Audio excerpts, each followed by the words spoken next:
Should you buy the Bitgert, Brise, during this dip? Watch this video till the end to find out. Before that, let's have a look at what the Brise team has been busy with this past week. According to their Twitter update, it shows that there will be a roadmap V2 coming. They're planning to add more products and finalizing their website redesign. The thing that will be added: Web3 Geodata Map, Web3 Oracle, Decentralized Marketplace, Bitrise, Decentralized VPN, Decentralized Freelancer Market. Now, let's look at Brise token price analysis.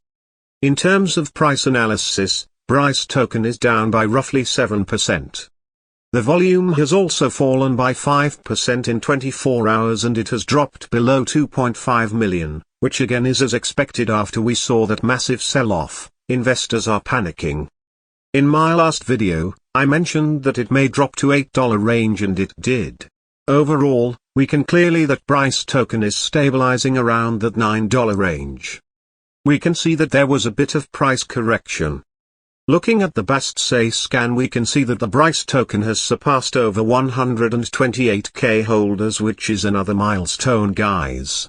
We can see that new investors are joining us on this journey. Now to the final question: should you buy Brise token during this dip? Well, that depends on what you think of this project. There have been many people calling this project a scam. If you think this project is a scam, then consider investing in other cryptos. But if you believe in this project and the team, especially with the roadmap being updated with awesome products, then consider buying the dip, as this would be a perfect opportunity to scoop more Brise tokens for less. Lastly, I want to remind everyone that I am not a financial advisor. Before making any investment decisions, make sure to do your own due diligence and consult with your own financial advisor. This is solely for entertainment purposes only. Happy investing!